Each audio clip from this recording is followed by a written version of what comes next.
जय श्री कृष्ण मित्रों, राधे राधे। मैं जय सिंह अपने YouTube चैनल शिव की पुजारन GST पर आपका स्वागत करती हूँ।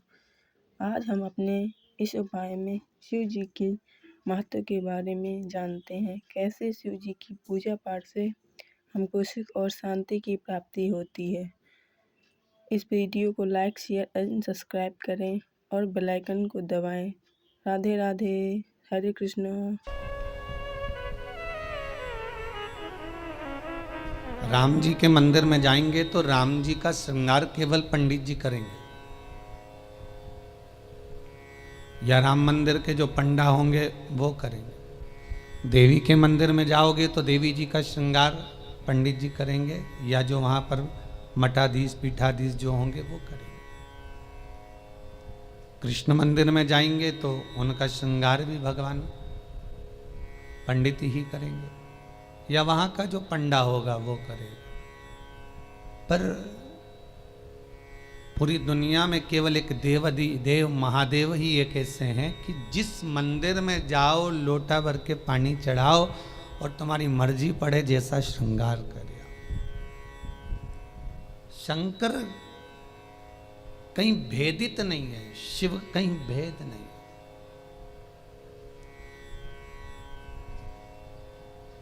और बड़ी एकाग्रता, बड़ा चिंतन, बड़ा मनन शिव का हो।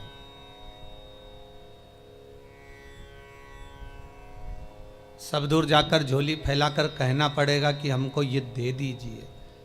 शंकर के पास जाकर झोली फैलाकर कहना नहीं पड़ेगा कि हमको दे दीजिए। केवल अगर आप शंकर के चरणारविंद तक पहुँचे हो या शिव महापुराण तक कभी भूल से भी आप पहुँच गए हो तो ये आप आने वाले नहीं हो, आपकी सामर्थ्यता नहीं है कि आप शंकर के करीब पहुंच जाएं, शिव महापुराण तक पहुंच जाएं। ये तो स्वयं शंकर को कोई करुणा करना होगी, शंकर को कोई दया करना होगी, कुछ कृपा करना होगा। इसलिए बाबा ने आपको बुला लिया, बाबा ने आपको दर्शन दे दिया। वो शिव कर सकते।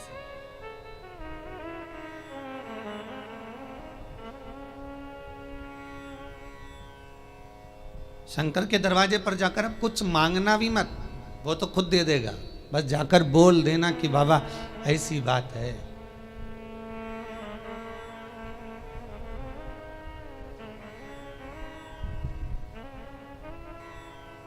कल इंदौर से एक भैया आए थे, उन्होंने माइक लेकर बोला था, ध्यान होगा कि उन्होंने माइक लेकर उसको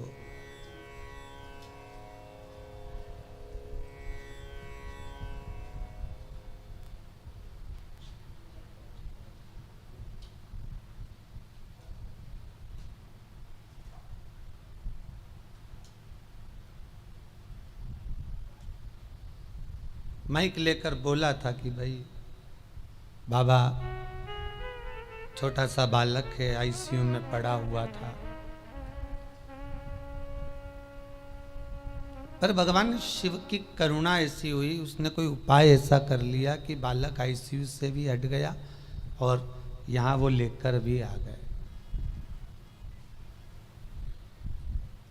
आपकी उपासना, आपका भजन, आपका कीर्तन, आपका नाम जाप, आपका स्मरण कभी खाली नहीं जाता, कभी नहीं। वो भक्ति के एक पन्ने पर लिखा हुआ है।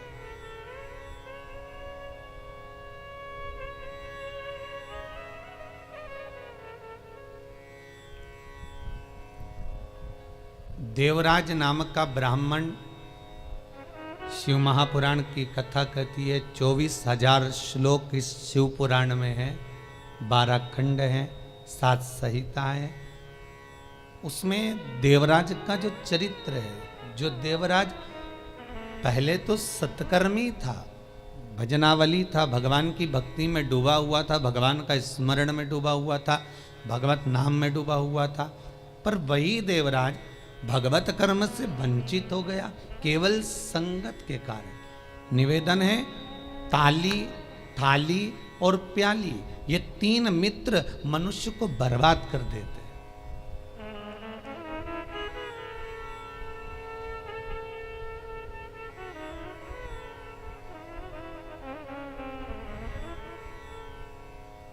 एक प्रशंसा करने वालों से दूर रहना, बहुत जल्दी बर्बाद करेंगे ये महाराज।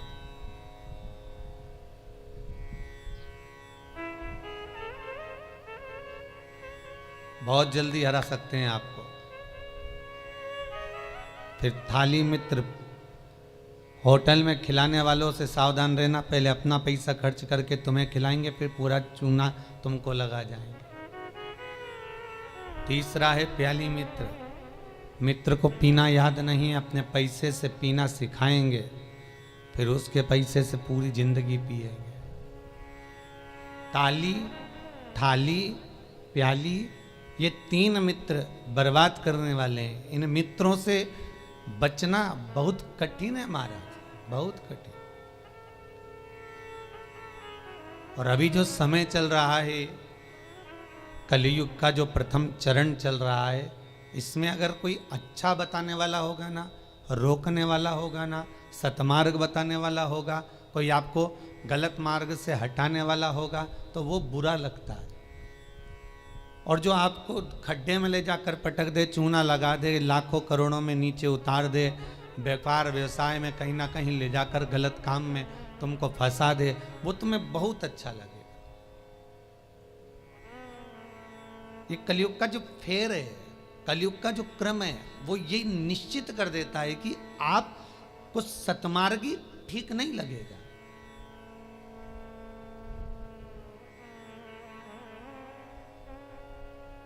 इस व्यासपीठ से कितने उपाय बताए जाते हैं, हर चीज का उपाय है और लोग कर भी रहे हैं और फायदा भी है, पर उस उपाय को कई लोग ऐसे हैं कि करते ही नहीं है। फिर किसी ज्योतिषाचार्य के पास पहुंचे, फिर किसी कहीं जाकर पूछ लिया, कहीं बाबा जोगी आ रहे होंगे उनके पास पहुंच गए, किसी का सिर घूम रहा होगा, माँ गेहूँ दाना लेके पहुंच गए, कहीं नारियल लेके पहुंच गए, फिर उनसे जाकर पूछेंगे, बताओ माता जी, बताओ पिताजी, हमको ये हो गया, हमको वो हो गया, और माता जी पिताजी बस तुमसे धन लूट सकते हैं। बताएं क्या? जो शिव है नजदीक में, जो शंकर है करीब में, जो शिव विराजमान है तुम्हारे भीतर, स्वयं जिसकी आराधना राम कर रहे हैं, जिसकी आराधना कृष्ण कर रहे हैं, जिसकी आराधना देवी कर रही है, दत्त कर रहे हैं, और सारे मंडल, नवग्रह, 16 मातृका, पंचलोकपाल, जितने भी देव हैं, 33 कोटि देवता जिसकी आराधना कर रहे हैं, वो शंकर की आराधना करने में अपना क्या जाता है?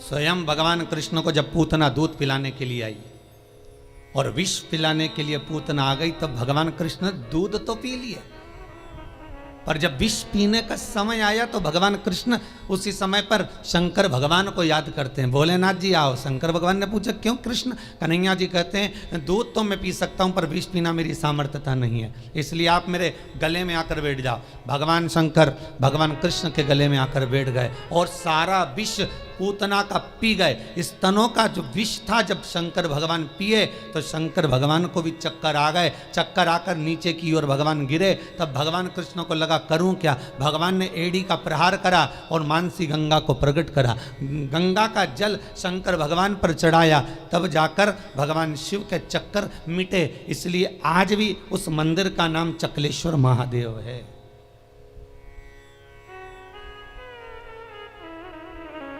गोवर्धन नाथ जी की परिक्रमा में पड़ता है चकलेश्वर महादेव। भगवान को स्वयं चक्कर आ गए। इतना विषैला विष, इतना प्रबल विष शिव धारण करे तो क्या? कृष्ण, राम, दत्त जितने भी हैं सब भगवान शंकर से ही ले सकते हैं, शिव से।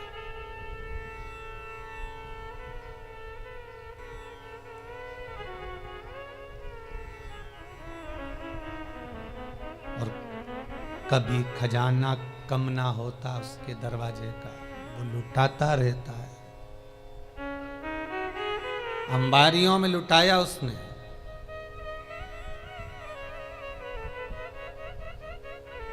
जब विदर्भ राज भीष्मक की कन्या रुक्मणी ने भगवान कृष्ण को वर्ण किया, तब भगवान कृष्ण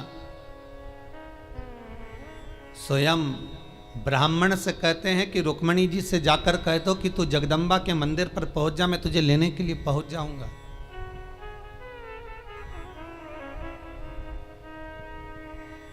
क्योंकि भगवान कृष्ण जानते हैं एक शंकर का मंदिर और एक देवी का मंदिर, ये दो मंदिर के दरवाजे कभी बंद नहीं होते,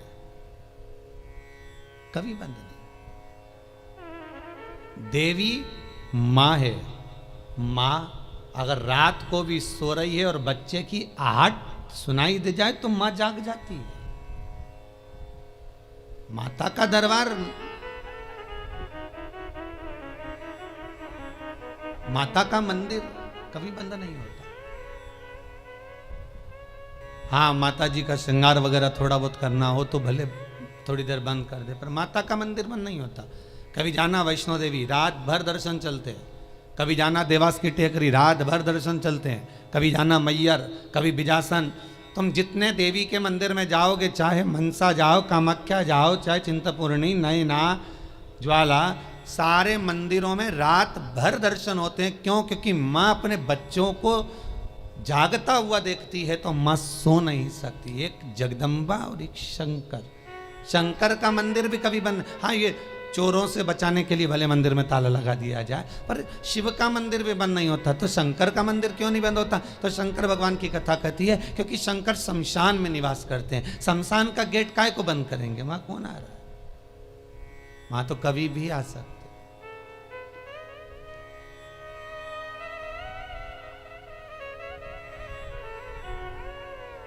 शिव भस्मीधारी, शिव त्रिपुंडधारी, त्रिकालदर्शी, उसका भी दरवाजा बंद नहीं होता। कोई शंकर से पूछे कि तुम कितनी बजे सोते हो?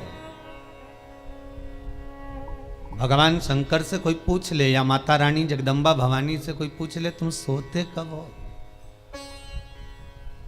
चलो वो भी जाने दो, तुम घर की माँ से पूछ लेना, माँ तो कितनी बजे सोती है? जरा सी बच्चे की आहट आई, जग जाएगी। भले बच्चा छोटा है तब की भी बात जान दो। बच्चा अगर बड़ा भी हो गया ना, कॉलेज भी पढ़ रहा है, खूब अच्छी नौकरी वोकरी भी करने की तैयारी कर रहा हो या नौकरी कर भी रहा हो ना, तो भी माता का हृदय माता का होता है। अगर बच्चे की जरा सी रात्रि को पढ़ने बैठा हुआ है, बैठा भले बड़ा बच्चा है और रात को अगर पढ़ाई कर रहा है, कितनी बजे बेटा पढ़ने बैठा और कितनी बजे तक पढ़ा, माता को बेटे को बताने की जरूरत नहीं होती। बेटा बताए ना माँ को तो भी माँ जान जाती है कि रात को तू 4 बजे तक पढ़ रहा था, ले मैं चाय बना कर ला देती। ये माता की आहट है, ये माता की वात्सल्यता है, ये माता की करुणा है।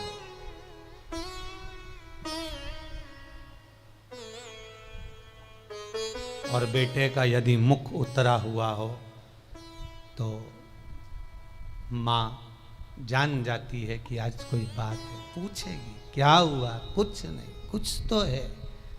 अगर बच्चा उस दिन नहीं बताएगा तो 2 दिन बाद मालूम पड़ जाएगा, पर माता को मालूम पड़ेगा। मेरी माँ जगतजननी जगदम्बा दुर्गा भवानी से कोई पूछे कि तुम सोती कब हो, कोई शंकर त्रिकालदर्शी कैलाशी अविनाशी से पूछे तुम सोते कब हो, तुम विश्राम कब करते हो, तुम्हें निंद्रा कब आती है। भगवान ब्रह्मा को एक क्षण की निंद्रा आई और वेद हाथ से खसक गए। हयग्रीवा ने वेद ले लिए, तब भगवान तुरंत पधार कर वेद ला कर दिए।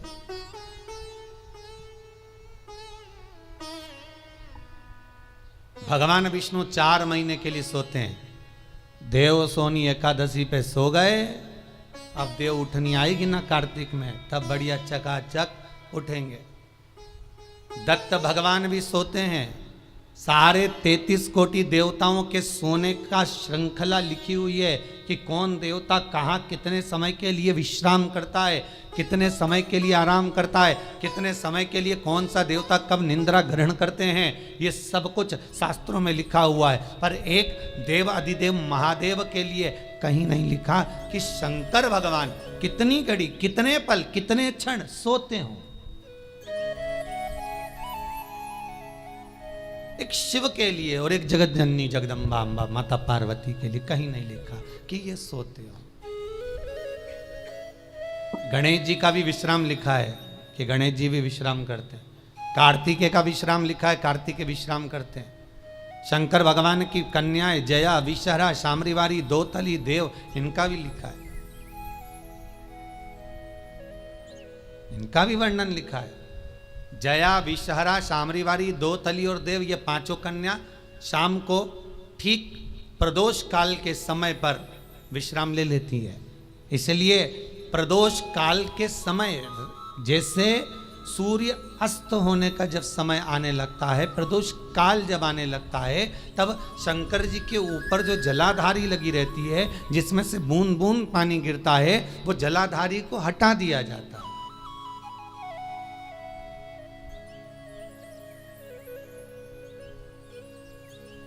पर भारत की भूमि पर 4 मंदिर ऐसे हैं जहां पर जलाधारी नहीं हटती, जहां पर निरंतर जलाधारी में से जल गिरता है, निरंतर।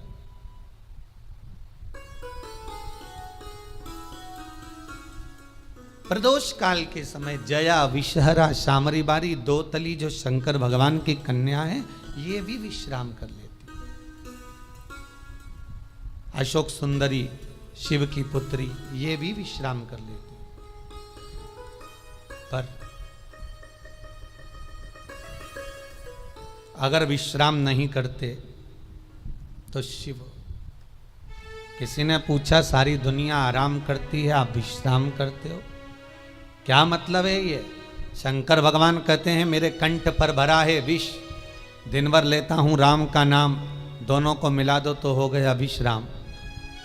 शिव विश्राम भी कर रहे हैं तो वो वाला विश्राम नहीं कि कहीं पलंग पर, कहीं सैया पर, कहीं जाकर सो गए, आराम कर लिया या तकिया लगाकर सो गए। भगवान राम का दर्शन करोगे तो सोते हुए दर्शन मिल जाएगा, कृष्ण का करोगे तो सो रहे हैं रुक्मणी जी चरण दबारी, श्री जी बाबा का करोगे तो ठाकुर जी सो रहे हैं, श्रीमद वल्लभाचार्य जी चादर उड़ा रहे हैं। सारे देवताओं का दर्शन करोगे आपको तो मिल जाएगा, पर शंकर का सोता हुआ फोटो कहीं मिल जाए आपको कि वो विश्राम कर रहे हैं और कोई उनके चरण दबा रहा हो या कोई उनका चरण डोला रहा हो, तो वो बहुत कठिन।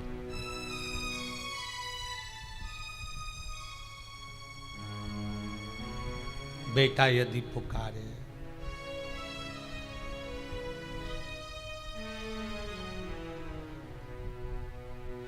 एक वो पहले एक भजन चलता था, वो बेटा जो पुकारे माँ को आना चाहिए,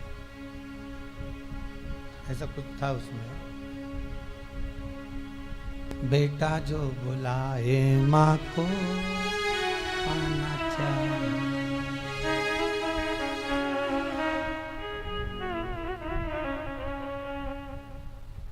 माता के चरणों में शीश नवाना चाहिए, बेटा जो बुलाए माँ को आना चाहिए। वो बुलाए, माँ भी जाग रही है अपनी संतान के लिए। अभी ये 7 दिन की जो पुरुषोत्तम शिव महापुराण की कथा है, ये जब विराम होगी उसके बाद में शिव शक्ति शिव पुराण प्रारंभ होगी। उसमें सारे माता के एक एक भाव, जगत जननी जगदम्बा ने अपनी बिछोड़ी चूड़ी केश फेंक कर भी किस किस का उद्धार कर दिया और किस किस को मार दिया, वो तक का वर्णन है मारा। नवरात्र में अपन सुनेंगे कथा।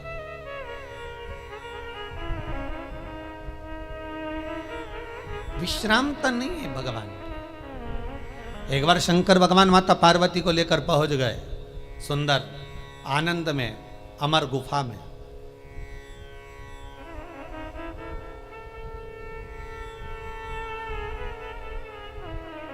जिस अमर गुफा में शंकर पार्वती जी को अमर कथा सुना है, केवल पार्वती को नहीं, केवल माता पार्वती को अमर कथा नहीं सुनाई है भगवान शंकर ने अमर गुफा में। भगवान के साथ में पार्वती के जितने अवतार हुए, कमला बनी, तारा बनी, धूमा बनी, बगला बनी, मातंगी बनी, मनसा बनी, नैना बनी, चिंतपूर्णी, ब्रह्मचारिणी, कुष्मांडा, कल्याणी, जितने भगवान के अवतार हुए, शंकर जी की शादी कितने बार हुई है? 51 बार। और ये पार्वती के साथ में 52वें नंबर की शादी है।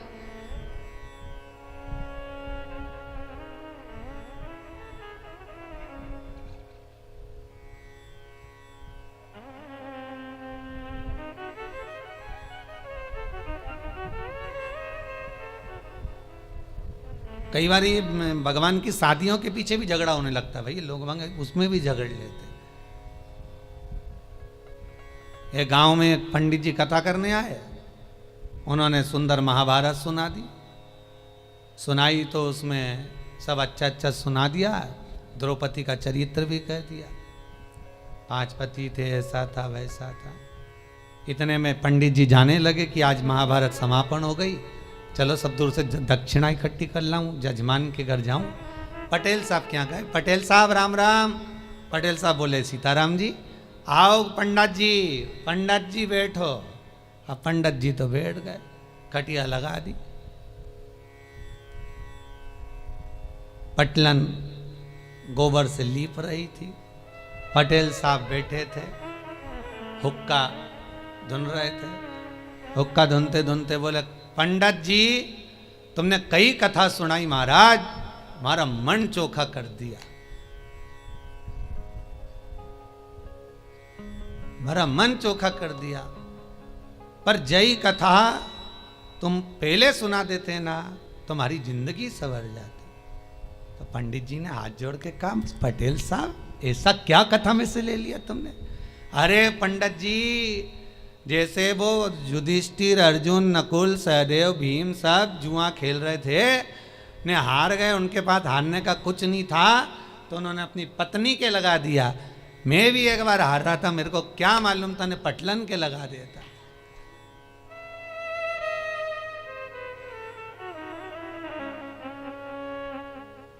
अब तो पटलन गोबर लीपती लीपती उठ के खड़ी हुई, इतना सारा घूंघट करके बोली, पंडित जी सही में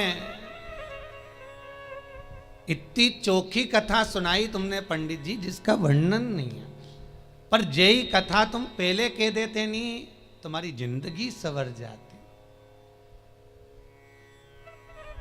द्रौपदी के 5 पति जैसी मैं भी करके लिया थी। अब तो पंडित जी ने तो झोला बिस्तर सब बंद करके जाने लगे, दक्षिणा जाए चूल्हा में, अपन तो चलो, यहां तो दंगा महाभारत चालू हो गया। तो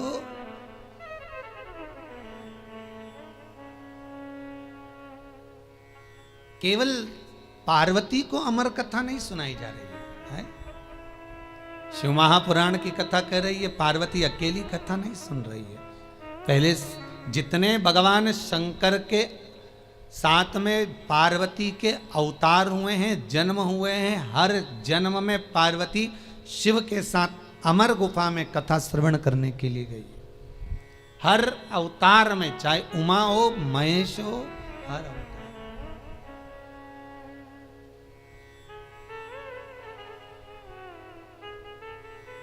और निवेदन करूं आपसे, जितने लोग ऑनलाइन कथा को श्रवण कर रहे हैं, यूट्यूब फेसबुक पर सुन रहे हैं, उन सभी को निवेदन करूंगा, आप पुरुषोत्तम शिव महापुराण का 4th भाग श्रवण कर रहे हो।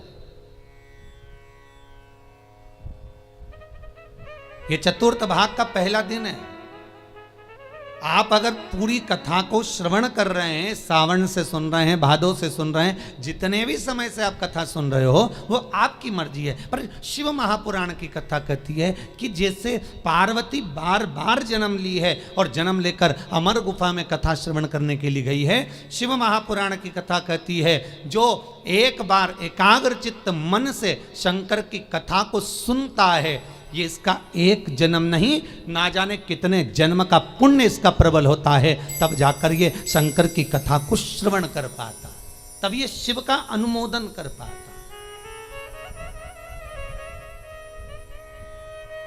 कितने जन्म, 84 लाख योनियों में 20 लाख योनि तो ये पेड़ पौधे की है। कभी गुलाब का पौधा, कभी गेंदा का फूल, कभी गोभी का पौधा, कभी कद्दू का, कभी लौकी का, कभी भिंडी का, कभी दूबा, कभी घास, कभी खाकरा, कभी आम, कभी आंवला। इसका भी क्रम समझ लेना। छोटे से छोटे नल्ली के पास में बने हुए कीट से लेकर आंवले का वृक्ष, बड़ का वृक्ष, पीपल का वृक्ष जब तक पहुंचते हैं, समझ लो कई योनियां तो हमने काट चुके हैं। ये आंवले का पौधा देखो, कहीं तुलसी का पौधा देखो, कहीं बड़ का पौधा देखो, तो समझ लेना इनकी 20 लाख योनियों में से कम 18 लाख योनि ये काट लिए, तब जाकर ये पीपल और बड़ और आंवला बने।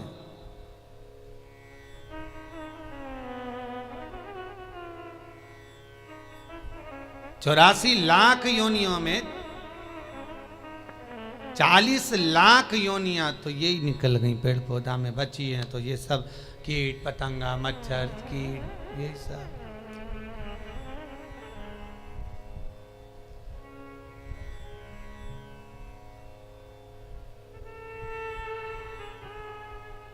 अब एक ये कोरोना महामारी हो गई, ये 84 लाख योनि में नहीं है, ये कहीं अलग से ही आ गई। ये जो जीव जंतु है,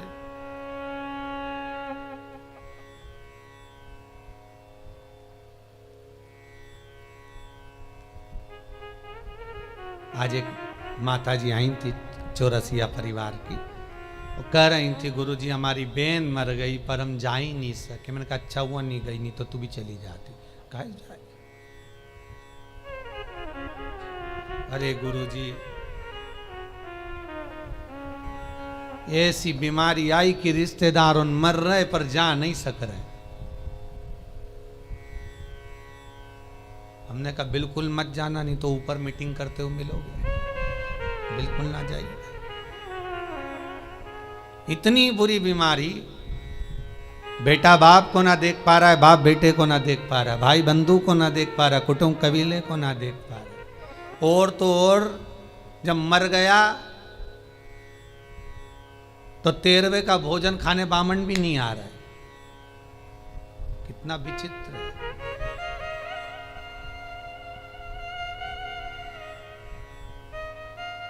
सोचा 12वें का भोजन करा दे, ब्राह्मणों को बुला ले, ब्राह्मणों ने पूछ ले भैया ये बताओ कैसे निपटा, तो के कोरोना में, तो के भैया रहने दे तू तो दादा। बड़ी विचित्र बीमारी।